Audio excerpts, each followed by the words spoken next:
and welcome to Tinted Specs podcast. I'm Georgina, and joining me is Raymond Riopel, life transforming trainer and author of Success Left a Clue. Hi, Raymond. Woo, there's the book. How you doing, Georgina? I'm doing great and glad to be here. So, would you like to give everyone a little introduction to yourself and what you do? Well, I am an aerodynamic Canadian.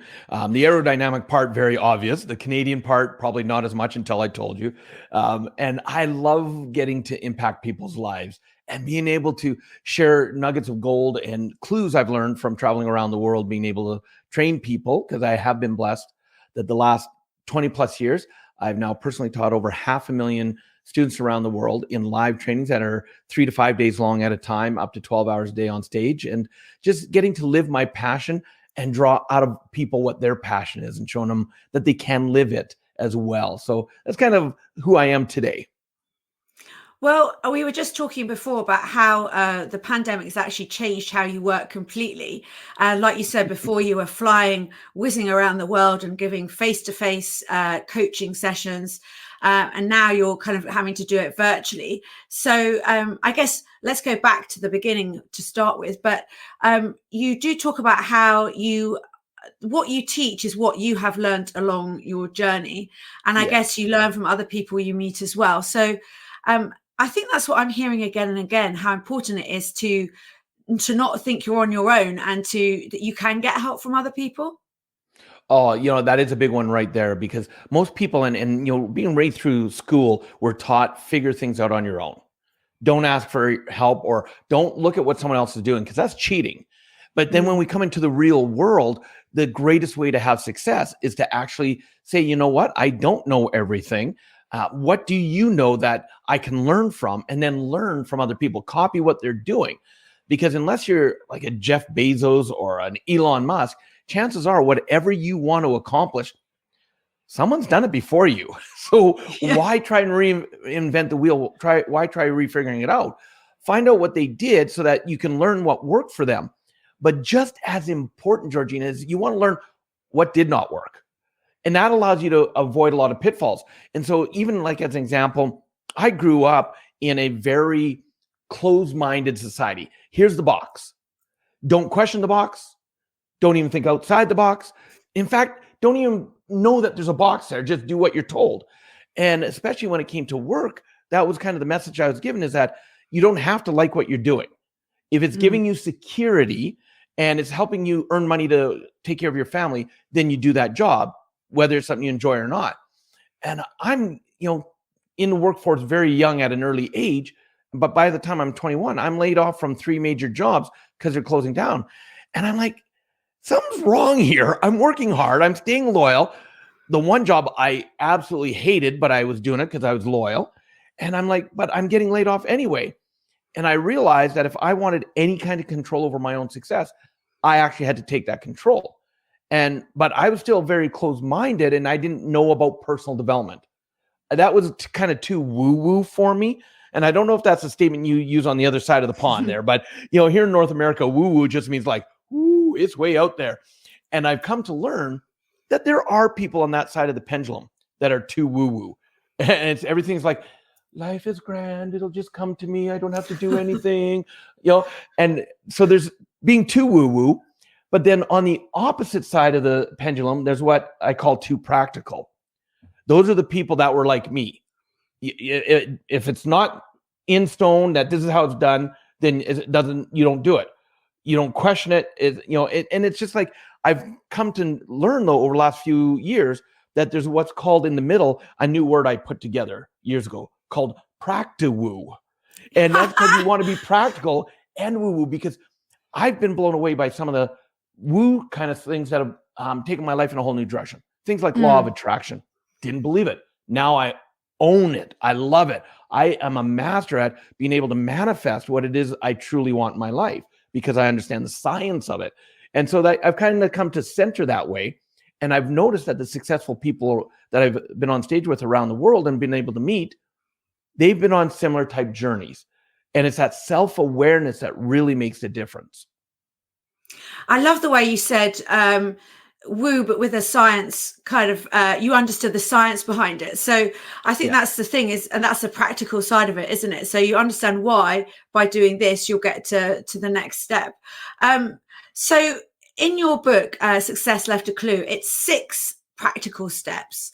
So, which is great. I would like to read the titles for everyone. So 6 life-changing habits to achieve your dreams while keeping it real, relevant, and repeatable. So, i.e., they're like, well, they're habits, aren't they? Something that you can practice and practice again. So, practice, is that an important thing to keep practicing something? Oh, yeah. Yeah. One of the things our mind will do, and because I study the mind heavily and how people actually, what allows them not only to have success, but what holds them back, what sabotages them. And one of the things that the mind does to hold people back the most, you'll learn something, and then to sabotage you, it goes, oh, you now know this. You better be perfect at it. You better be an expert at it. And the moment you're not, which of course you're not going to be when you learn something new, the mind goes, I told you. Why did you think you could do that? See, that's not for you. You don't have the right education. You weren't born into the right family. And it comes up with all these reasons why it won't work. And one of my favorite quotes from one of my mentors is, every master was once a disaster. And if you think about that, the reason it's my favorite quote is because it gives you permission to say, you know what? I can go through the disaster stage. And that's where the practice comes in. My passion, I love training trainers.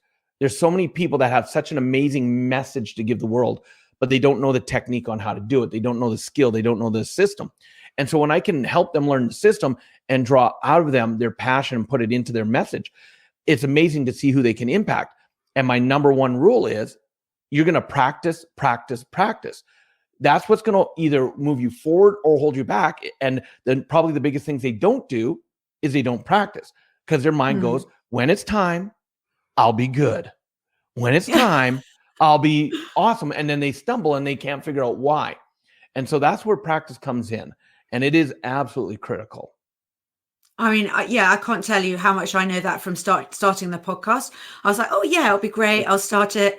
Now where I think you'll be episode 37. And I have to say, every single time something bizarre kind of comes up, or, you're still learning every single time you do it. And I think that the perfection thing is something we must be taught subliminally from birth, basically. So, and the funny thing is, we think other people are criticizing us, but I think you're right. Often it's we are criticizing ourselves. So we're like, oh, everyone will think, but it's not, it's us. And I think that if you can break through that perfection barrier, I guess it's something that takes a long, long time to be able to really kind of put aside. Do you think it's... Yes and no. See, it all depends on, because you just look at what your mind just did. Your mind just put a condition to you that it takes a long time. So for you, that's absolutely true, because that's what you've allowed yourself to believe. But this is why, just as critical as practice is, another critical aspect is something we talked about already, is thinking you have to do it on your own. So I believe that's so important that you surround yourself with growth-minded people. Being willing to be vulnerable enough to say, you know what, I don't know this, or I'm not the best at it. Who do I know that could assist me on it? And being willing to ask for that help.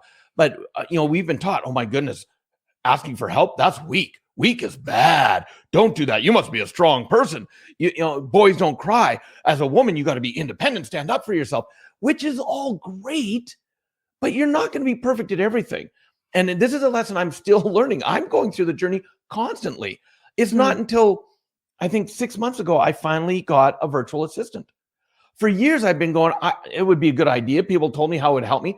But every time I'd go to do it, my mind would come up with, well, they're not going to do it as well as me. It's going to take a lot to train them. All these reasons why I shouldn't do it.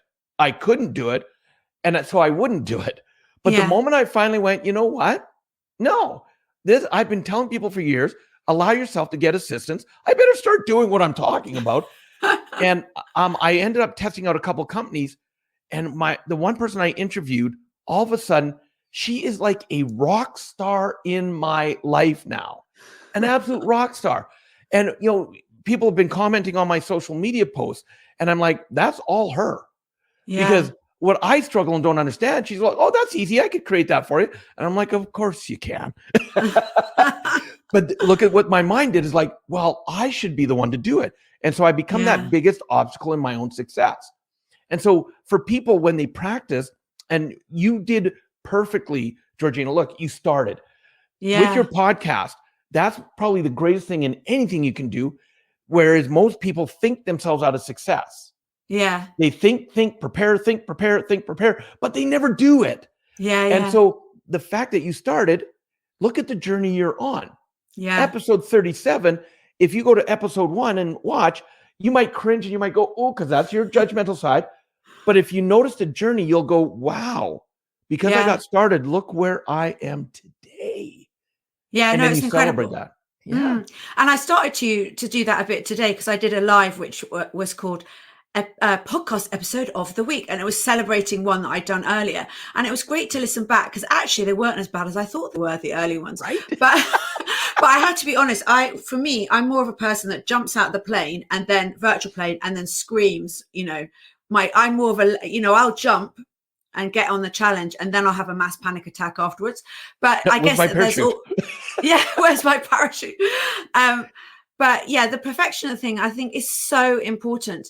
And, also here, one of your posts, which maybe your virtual assistant did, don't compare yourself to others as well, I suppose is very important. Oh, it is, especially with today's instant society and social media. Look what we do. We go on to social media and we see these great posts from other people, and we instantly start going, oh, look how great their life, mine sucks. And we start making those comparisons, whether you're going, their life is great, mine sucks, or, oh, their life sucks, mine's great. We're making comparisons. And the moment you start comparing your life to anybody else, you're setting yourself up for misery.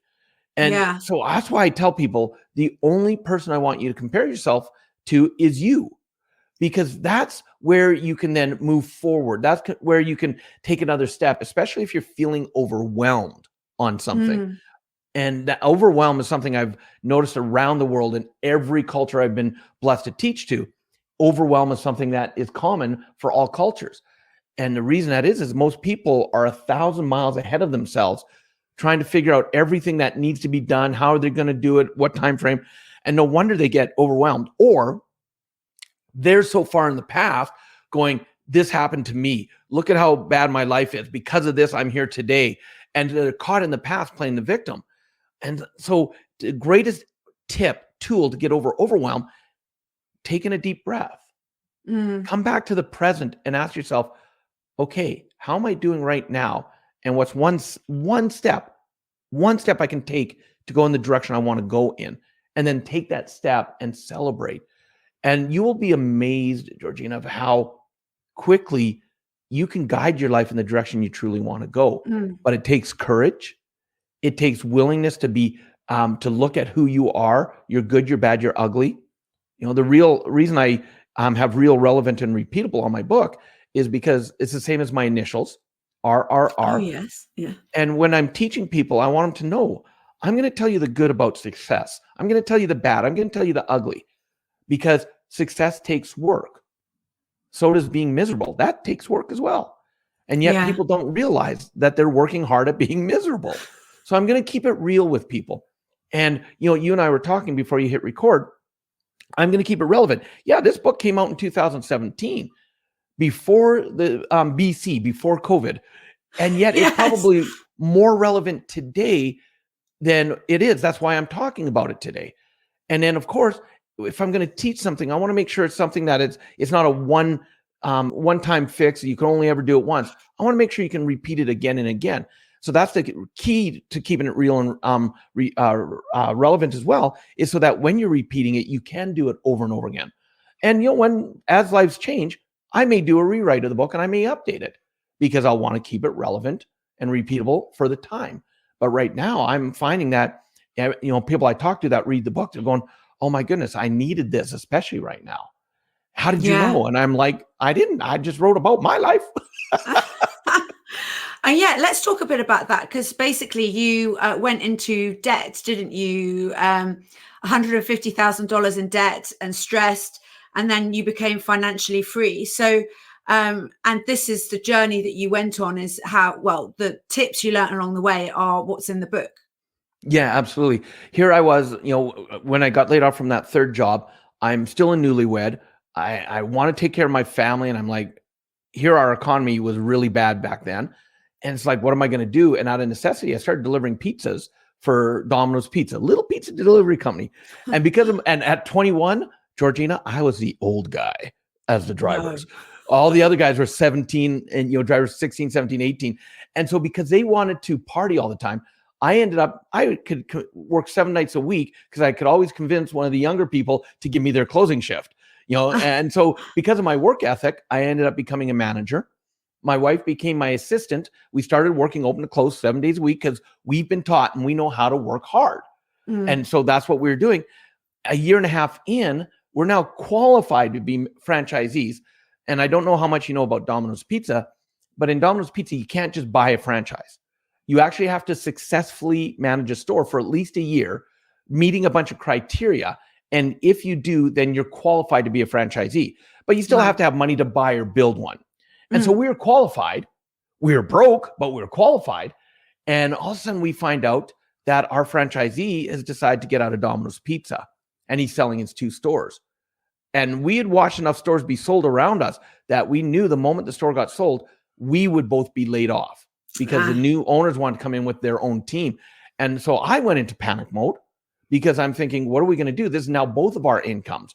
And my thought process was, simple. We'll call the other franchisees in the city. We've had good relationships with them. Let's find out who we can work for. And my wife looks at me and she goes, why would we do that? Why don't we just buy the store? We're qualified to be franchisees. And I looked at her. I'm like, because we don't have any money. That's why we don't buy the store. It's funny how that kind of plays into things. And I was taught to think in the box, like I said earlier. My wife, however, the youngest of 5 kids, raised by a single mother, in her way of being taught and raised as a child, it was, what box? You figure it out.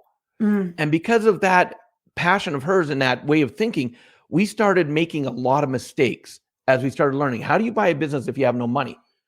But I don't look at this thing as mistakes anymore. I don't look at it as failure. It's just feedback.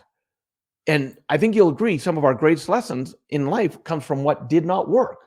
And so every time something didn't work, we'd learn. Why didn't it work? What adjustment could we make? It took us about 4 months of making a ton of learning curves, when all of a sudden we now knew what to say and what not to say. And we had the confidence to speak to our own bank. And they actually ended up giving us 100% financing for both the stores my franchisee had for sale. And we became franchisees at the age of 23. And it's like, it's like, we're successful now. Yeah. But what's interesting enough is we knew how to run a Domino's Pizza store, but we didn't know how to run a business. World of difference right there. And for the first 2 years, the only reason we succeeded is because we were too tenacious not to. And we end up being franchisees for 9 years in total. By the 8-year mark, we'd been making pretty good money. But now, because we're successful, our spending habits had us spending more money. And that's where we ended up over $150,000 in personal debt, going down very quickly, stressed out beyond belief. And I don't know if you've ever experienced it, Georgina, but for me, financial stress is probably the worst stress I've ever gone through in my life. And that's when we were introduced to personal development. Because remember, I'm a closed down in the box person. Yeah. And when all of a sudden we were introduced to a training, it was like, but we went. And in that 3-day training, it blew our life open. Because first of all, we learned why were we in debt? More importantly, we learned to take ownership of it. See, I was good at playing the victim up until then. Well, it's because of them I lost my money, or because they invested my money and it went down, it's their fault. But when I learned to take responsibility, and my wife and I did, then the third thing we learned was we have to take action. And if there's things we want to change, we need to do things different. And because of that, we are actually able to go from the $150,000 in debt to being retired, completely financially free 9 months later at the age of 32. And that's incredible. Well, and our minds went, wow, that worked. And that's what really put me on the journey to find my passion. And because to me, as we started diving into more and more learning, I realized, and here's how my dream started, because I want your audience to really hear this. Because if they take the time and they choose to read my book, they're going to notice that step number one is to dream, and not just dream, but dream big. Yeah. And my dream didn't start with, Robert, you're going to travel around the world teaching hundreds of thousands of students. Here's how my dream started. If I could help even one person do what my wife and I have been able to do, go from financial struggle to financial success, it would make it all worthwhile. And that's how I started the journey. And because of that start, 20 years later, I have now personally taught over 500,000 students. And so that's a big key. That's like your USP, isn't it? Your unique selling. Well, I mean, it's your dream, but it's like your tagline, so to speak. So I was actually just thinking whilst you were speaking, so you have a dream catcher in the background. So do you do like vision? I don't even really know. Like, do you get people to just close their eyes and imagine life in 5 years in the future or 10 years in the future? Yeah. Very big on visualizations. Absolutely. Yeah. And, because of I'm now on that woo side of things. Because I've had things shown to me that I never would have believed before that have come true. And so I'm a big believer in catching your dreams. A Native American, I've learned so much from Native American ways. And it turns out I've got part, Métis in myself. And so I'm embraced that whole side. Reiki. My wife has gone on to become a Reiki master. And so, I can be on the other side of the world and not feeling well, and she'll do a healing session over the phone, or not even with me being on the phone with her, and I feel the energy shift. So I am a huge believer in that stuff now. I mean, I know about Reiki. I mean, I think that's phenomenal. And you don't even have to take your clothes off. I know it sounds silly, but it's that powerful, isn't it? It's the hand, it's the energy. I mean, I just think it's fantastic. So what other cultures have you learned from over your years of exploring success? Oh my goodness. So many. And, actually I've got a book I'm rereading right now that is basically from the Toltec.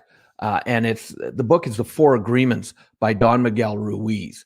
And I'm rereading this book because, and if your listeners have never read this book, read it, because one of the greatest agreements that is in it, in my opinion, is the one about don't take things personally. And it goes into the whole science and the whole practical guide to personal freedom. And Don Miguel Ruiz, and he's a Toltec teacher, and it's just, it is amazing at what his depth of knowledge and what he brings out in people. A book I study it. I don't just read a book now. If it's one that catches my attention, I reread it. I'll bring it out even years later, and so things like that, called the different cultures. And I learned something from every culture. So I went to India for the first time, blew my mind. And, I thought I liked dancing until I started Bollywood dancing. That is tiring. Oh my goodness. If you ever want to have fun and you want to learn about culture, go to a nightclub that has Bollywood music, because Georgina, the music never stops. You just dance till you can't dance anymore. You pass out off the floor, get a breath, maybe have a drink, and then come back on, because they haven't stopped the music. It's still going music to music to music. And it's so high energy. It's amazing to watch and amazing to learn. Thailand, Sawadee Clap, just the song in their voices. Having a conversation with someone in Thailand is like they're singing a song. It is amazing. So there's been cultural things from all over. And I've learned, probably the biggest thing I've learned from traveling around the world is I've learned to be more tolerant. I never realized how judgmental I was. Here in Canada and the US, there's a saying called a redneck. This Alberta is farms, oil, ranches, and you get a certain way of thinking. And it's called redneck because as a farmer, and that you always the sun on the back, so you're always red. But the way of and beliefs are very closed-minded. And if you don't think the way we do, something's wrong with you. And so as I started traveling around the world, I noticed how judgmental I was of other cultures. And that was because of lack of knowledge. But now that I've been learning and getting to know people, it's blown open my world, because whenever I travel to a new country, as an example, I like to just go and get on some form of public transport and just get lost and just experience before anybody knows who I am. I just like to, incognito, go and just enjoy and watch. I love to observe. And it's amazing what I learn by just observing other cultures. And and I look for the beauty. My mind tends to try to go for, oh, this is dirtier than I'm used to. And then I catch myself quickly and I go, let's change those filters. And I love that, you're called the tinted specks, because to me, let's change the color of our view. And also the moment I catch myself, it's like, stop. Why are you looking for that? Let's change those filters. Let's now look for what's beautiful. And the moment I start looking for what's beautiful, beauty just opens up all around me. And it's some of the most amazing lessons. Yeah. And actually, I mean, originally the podcast started as COVID tinted glasses, and it was about the fact that I couldn't travel and all the connections that I wasn't getting, the kick from meeting random people in random places. But yeah, it's about looking through the world in different colored glasses, basically. Everyone has a different view of the world. No, that's so. And so obviously, because of the pandemic, I don't expect you've done as much traveling as before. Well, the world changed on March 10th, 2020. That's for me anyway. On March 10th, 2020, I was returning back home to Canada from a 3-day training in India. And on March 11th, I went into lockdown because I'd been in another country. And also instantly, all my live events around the world started getting canceled because of COVID. And I went from flying 200,000 miles a year to zero. And in the last 18 months, I've done one trip, which was to Dubai this past March. And that's been it. So my world's changed just a little bit. I haven't even been on a plane. I mean, I'm getting on one soon. Watch this space. I've got a dog though, so that's been my excuse, my puppy. But so now, instead of doing face-to-face trainings, you're doing them virtually, and you're explaining kind of how easy is that to transfer from face-to-face to virtual? Is it a slightly different technique, or do you have to kind of do it a bit differently? I mean, I know the tech is obviously has to be done. Yes and no. And the reason I'm going to answer it that way is because if my mind goes to it's totally different, it goes into a resistant mode. Or of why can't I do it? Why is it not going to be as good? Should I do it? All of that. And just like you jumping into the podcast, it's like, well, it's new. So I'm going to learn it. I'm going to do it. And so my first trainings on Zoom, they were terrible. They're terrible. I didn't have a microphone. People were like, what? I can't, my internet being here in the country was terrible. So it'd be like, you'd be going along and all of a sudden, and then people were like, are you there? Hello? Hello? And so learning curve for sure. So yes, it's been different. And no, it's not, because when I'm doing trainings, I'm still me. I'm highly interactive on the stage. So I make sure I'm highly interactive when I'm doing a training. A couple of weeks ago, this backdrop, I had a training where most of my students were from Europe and Asia. And so I was starting at 4 a.m. in the morning because it was 9 hours of training for 2 days straight. And so here I am, and I'm not sitting like I am now. I was standing, but still standing in one spot for 9 hours with only a couple 10-minute breaks. It's pretty tiring. But the whole time I had the audience using breakout rooms so that they're interactive. I was having them high five the screens, high five the people around them, typing into the chat boxes. So I was still being me in that medium. So that's where I have not changed. And I've learned to adjust to keep my style of training being the same, whether it's virtual or live. But I'll tell you, when I went to Dubai in March, I ended up doing a 30-minute talk, and it quickly let me know and confirmed that live trainings will never go away. Because there's just stuff you can't do virtually that you can only do on live. But if I was to be naive enough to say, well, I'll just wait for the world to come back to only doing live trainings, I'd be kind of dead in the water right now. So this is a big one for people, is there's two powerful words I use in my life for myself and my wife, Georgina. And this is, so March 10th, I come home. March 11th, everything changes in our world. And for the first couple of weeks, I went into victim mode, like what's going to happen? Hundreds of thousands of dollars in revenue are gone. Oh my goodness, what are we going to do? So we still went into that for a little bit. We physically, get this, our minds are so powerful. We are so uncertain about this COVID thing. We actually physically made ourselves sick thinking we had it for 2 weeks. Oh no. because you would wait for hours on phone trying to get a hold of the health services to book one of these tests. Can we get a test? What are the symptoms? We're tired, chronically fatigued. And of course, when we finally get the test and get the results, we don't have it. But look what our minds did to us. And that's how powerful your mind is. And so the moment we came out of that kind of victim role, the two powerful words that we asked ourselves are, what's next? Yeah. And at this point, this is a critical junction, because it could be, well, we'll ride it out and wait, and then I'll do live trainings again.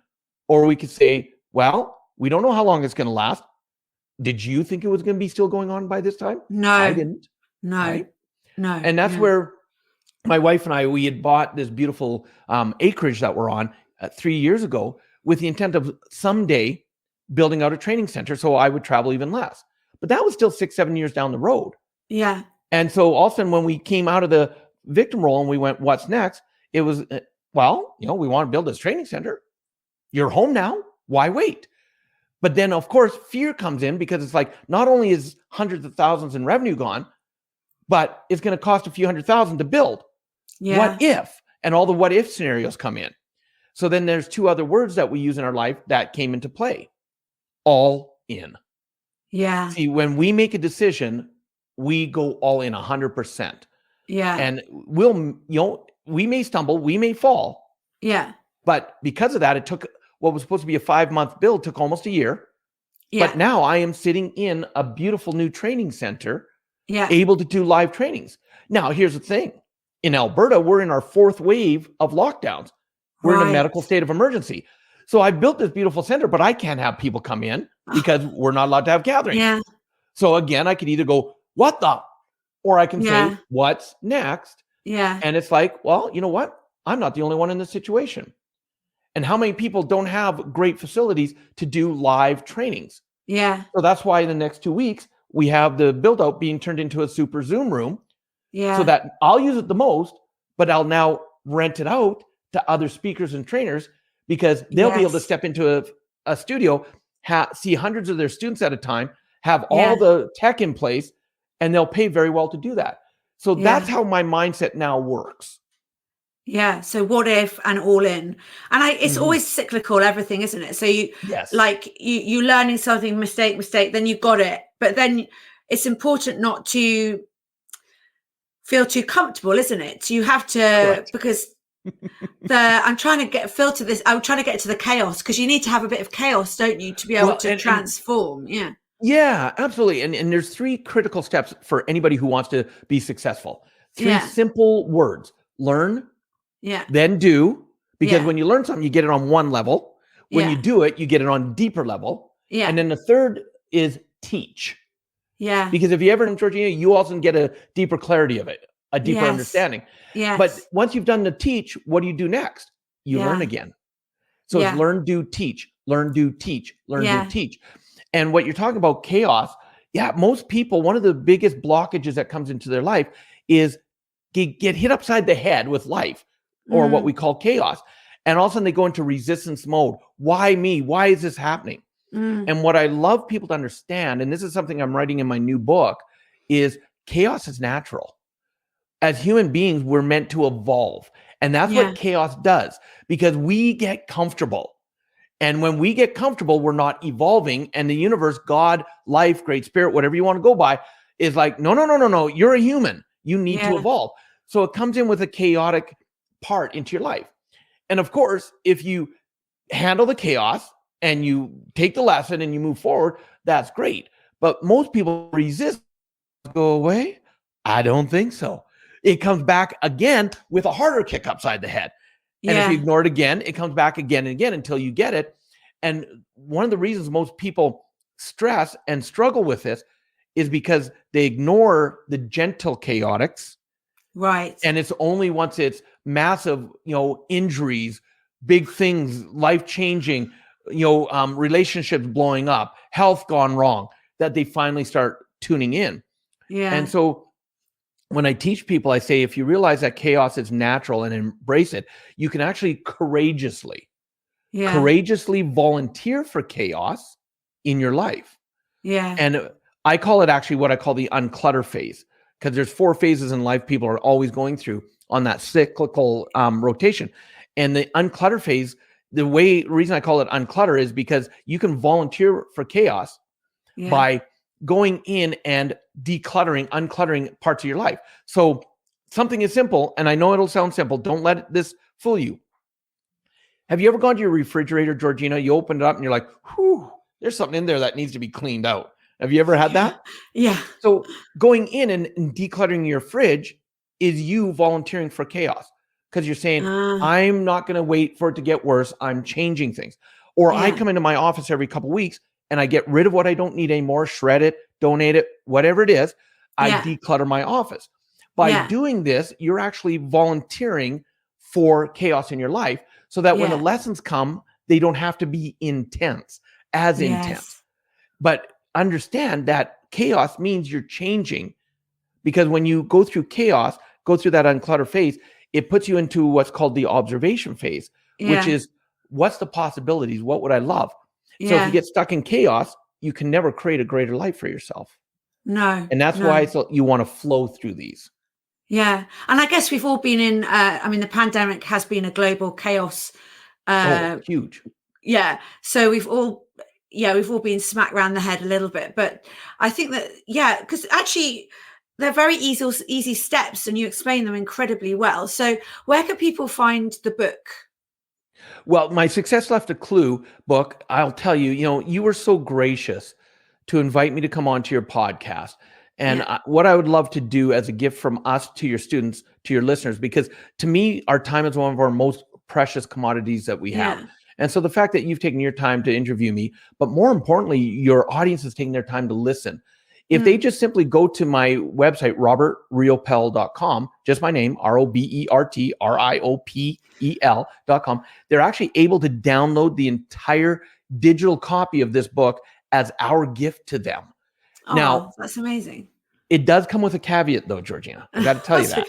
Okay. Because I did not write this book for people to read it, put it on the shelf, and make it shelf help. That's not why I wrote it. Step number 3 of the 6 steps is taking action. So I actually wrote the book as a workbook, and there's action steps all the way through it. And I actually say in the book is things like, did you do the last action step? If not, stop reading right now, go back and do that action.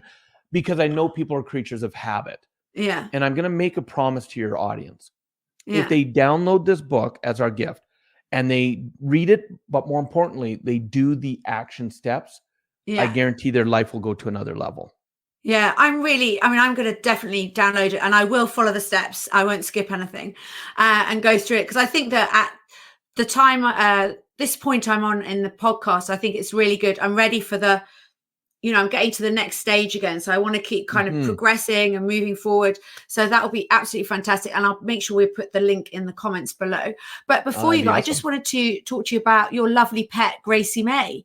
Yes. You want to tell everyone about Gracie May just quickly? Yes.